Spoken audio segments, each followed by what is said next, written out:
Bro, ang presko naman ng naipahiram mong damit sa akin. Parang wala din akong suot eh. Ang biro sa akin ni Jan, paglabas niya ng banyo makalipas ang 15 minuto. Pasensya na Jan, ganyan talaga ang mga damit ko. Tama ka, presko yan. At tayo lang naman ang nandirito. Hayaan mo, ganyan din ang isusuot ko mamaya. Para pareho tayo. Ang naging tugon ko naman sa kanya. Okay lang ito, tayo lang naman ang nandirito. At pareho naman tayong lalaki. Ang pagsigunda naman ni Jan. Habang nagsusuklay siya sa harap ng salamin, sinimulan kong pagmasdan ng buong katawan niya. Mula ulo hanggang paa. Ang gandang lalaki talaga ni Jan. At talagang lalaking lalaki siya. Mati puno ang kanyang katawan.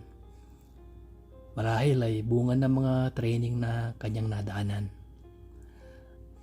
Ang sandong suot niya ay halos hanggang bewang lamang niya dahil mas mataas siya sa akin ng ilang pulgada.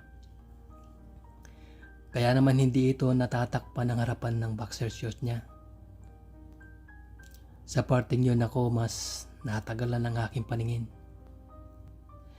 Takam na takam ako sa aking nakikita. Subalit pinigilan ko pa rin ang aking sarili. At maghihintay na lamang ako ng tiyempo na gawin ang balak ko.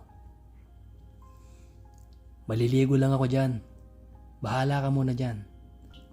Buksan mo ang TV kung gusto mo manood. Ang naging paalam ko kay Jan bago ako pumasok ng banyo. Sandali lang bro. Nilabahan ko pala yung brief ko para may maisuot ako para bukas. Meron namang dryer dyan sa may utility area. At pwede mong patuyuin kaagad dito. Natugon ko sa kanya. Inabutan ko siya ng hanger at kinuha niya ang basang panloob niya. Pati na rin ang uniforme niya ay kinuha na rin niya sa loob ng banyo. Agad na rin ako pumasok sa loob ng banyo upang maligo. Patagal talaga ako kung maligo kasi pati ang pagbabawas ay sinasabay ko na para hindi ako abutin sa alanganing oras. Marahil ay kulang-kulang na 1 oras bago ako lumabas ng banyo.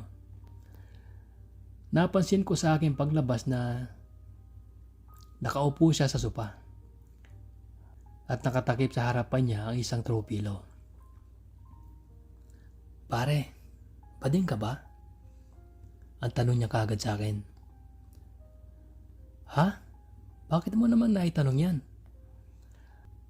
Tanong din ang sagot ko sa tanong niya. Nakita ko kasi sa mga DVD mo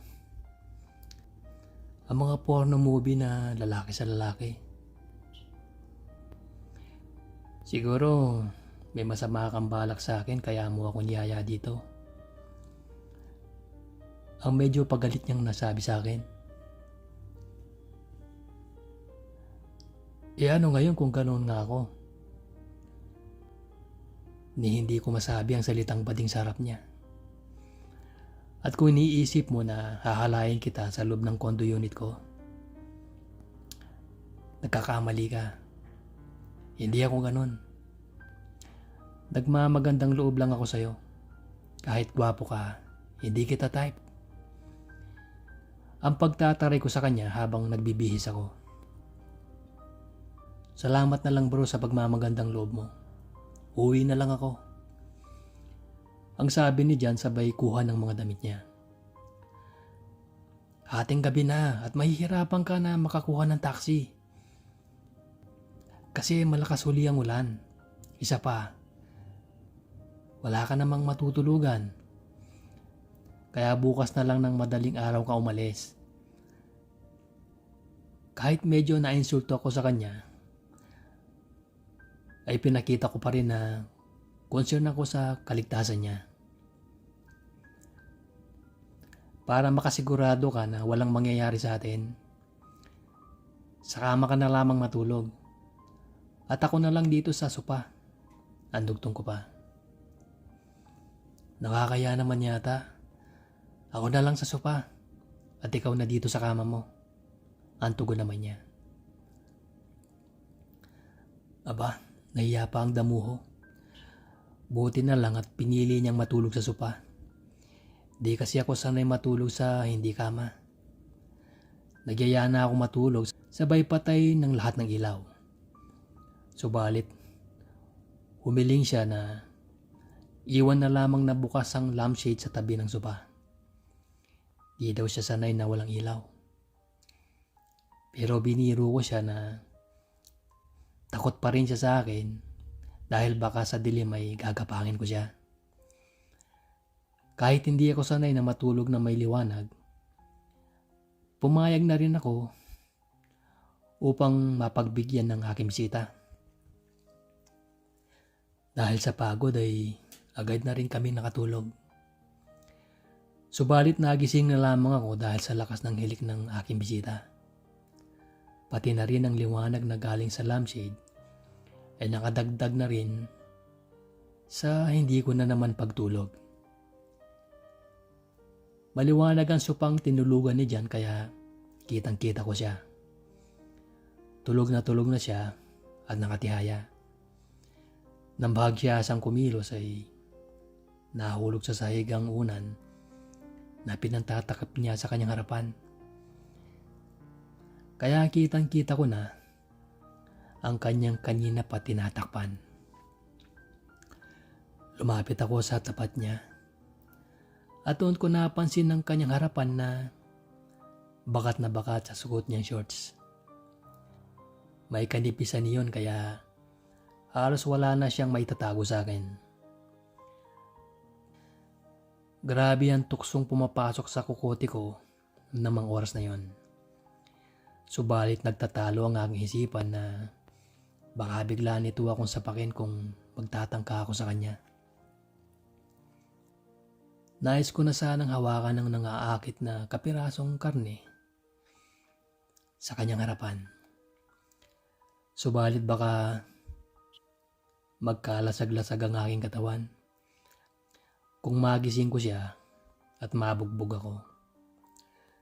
Nakontento na lamang ako na pagmasdan siya.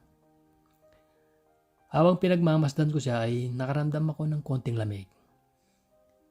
Kaya naisip ko na bigyan siya ng kumot dahil baka nilalamig na siya. Kinuha ko ang isang kumot at inilatag ko sa buong katawan niya.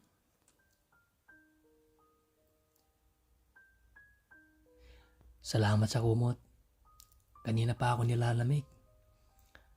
Ang mahinang nasabi ni Jan. Hindi na ako nakasagot sa kanya. Gising pa lang mokong na to. Marahil ay inihintay niya lang ako na gumawa sa kanya ng binabalak ko bago niya ako tuluyang sapakin o kung ano man ang kanya binabalak. Bumalik na rin ako sa aking kama at sa aking pagtulog. Maaga pa ay naramdaman ko na ang pagkilos ni Jan sa loob ng aking unit. Nang ibuklat ko ang aking mga mata ay nakita ko si Jan na nakagayak na at handa ng magpaalam. Alam ko na sobrang aga pa ng mga oras na yun dahil hindi pa tumutunog ang aking alarm clock. Nang magpaalam siya ay inayaan ko na lamang siyang umalis na hindi man lamang inalok na magkape. Hindi na ako tumayo sa kama at sinabihan ko na lamang siya na ilak ang pinto at tatawag na lamang ako sa security desk para hindi siya sitahin sa pag-alis niya ng building. Agad din ako nakatulog nang makalis siya. Nang araw na yun ay tinanghali na ako ng gising. Nang hinayang talaga ako sa pagkakataon. Kala ko makakatikim na ako ng sundalo. Subalot hindi man lamang ako nagtry. Baka front lang niya yung galit niya nung gabing yun. At baka napapayag ko rin siya. Yan tuloy. Hindi ako nakakonsentrate sa aking trabaho. Nasayang ang pagkakataon na yon. Pero inisip ko na lamang na mabuti na rin yun. Baka kasi kung pinagtangkaan ko siya, baka kung ano pa ang magagawa niya sa akin. Pinilit ko na lang na magawa ang dapat kong gawin sa loob ng aking opisina. Hanggang sa pag-uwi ko, kinahaponan. Pag-uwi ko sa condo unit ko, panay ang lingon ko sa mga nadadaanan kong sundalo habang binabaybay ko ang daan patungo doon. Nagbabaka sakali ako makita ko muli si Jan. Hindi ko rin kasi hiningi ang contact number niya. Hanggang sa pagdating ko sa tirahan ko, ay panghihinayang pa rin ang nasa isip ko. Marahil hanggang sa makatulog ako, at si Jan pa rin ang nasa isipan ko. Kinabukasan ay balik normal na naman ang aking pakiramdam. Marahil ay dala lamang ng puyat ang nararamdaman kong pagkatamlay kahapon. Anyway, Friday na naman at sigurado ako na may kaibigan ako na magyayaya ng gimmick mamaya. Kahit saan pa sila magyaya ay siguradong sasama ako ng makalimutan ng mga pangyayari ng isang gabi. Lumipas ang maghapon wala akong natatanggap na tawag mula sa mga kaibigan ko. Kaya naman ako na mismo ang nagsipagtawag sa kanila upang gumimik. Mukhang minalas ako dahil wala sa kanilang ibig gumimik. Dahil hindi pa naman daw sweldo. Naisin ko man na lumabas mag-isa. Hindi ako sanay na gumimik mag-isa. Kaya naman napagpasyan na lamang na umuwi na lang. Dumaan muna ako sa isang grocery store upang bumili ng mga kailangan ko sa binabala kong iluto ng gabing yon. Laking gulat ko nang pagbukas ko ng elevator sa palapag na kung saan naroroon ang aking unit, ay nakita ko si Jan na nakatayo sa tapat ng pintuan ng unit ko. Magandang gabi sa iyo, Lester. Ang bungad niya. Paano ka nakapanik dito? At anong kailangan mo? May naiwan ka bang gamit sa unit ko? Ang mga tanong ko sa kanya. Natatandaan mo ba nung umuwi ako nung isang araw? Nasa lubong ko yung OIC sa security dito. Kakilala ko pala siya. Dati siyang sundalo din at nakasama ko sa isang training namin. Siyang nilapitan ko kaya nakapasok ako sa building na to. Ang paliwanag na dyan. Bakit ka nandito? Ang tanong ko ulit. Wala lang. Gusto ko lang mag-sorry sa inasal ko nung isang gabi. Ang sagot naman niya. Ganun lang ba yon? Matapos mo akong pag-isipan ng ganun? Ang medyo pataray kong sagot sa kanya. Totoo naman na may bala ka sa akin eh. Joke lang, ang sabi ni Jan sabay tawa.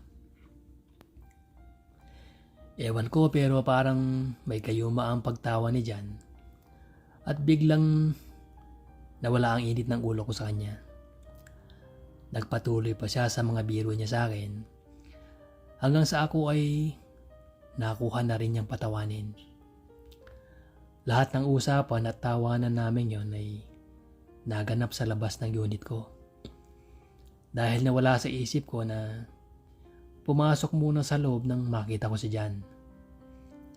Napatigil kami sa aming usapan at tawanan nang biglang bumukas ang elevator. Lumabas dito ang aking gwapong kapitbahay na matapos kumaway sa akin ay pumasok na rin sa kanyang unit. Uy, siguro type mo yun no? Ang biro na naman sa akin ni Jan. Uy, magtigil ka. Baka marinig tayo nun. Baka maniwala pa sa'yo. Ang bigla ko nasabi. Kung wala lang siyang asawa papatulan ko siya. Ang gwapo niya kasi. Ang dugtong ko pa. Mas gwapo naman yata ako doon. Ang pagyayabang naman ni Jan. Gwapo ka John. Sobrang sungit naman. Ang biro ko naman sa kanya. Tara na nga sa loob ng unit ko. Baka marinig niya pa tayo dyan. Ang pag-anyaya ko sa kanya.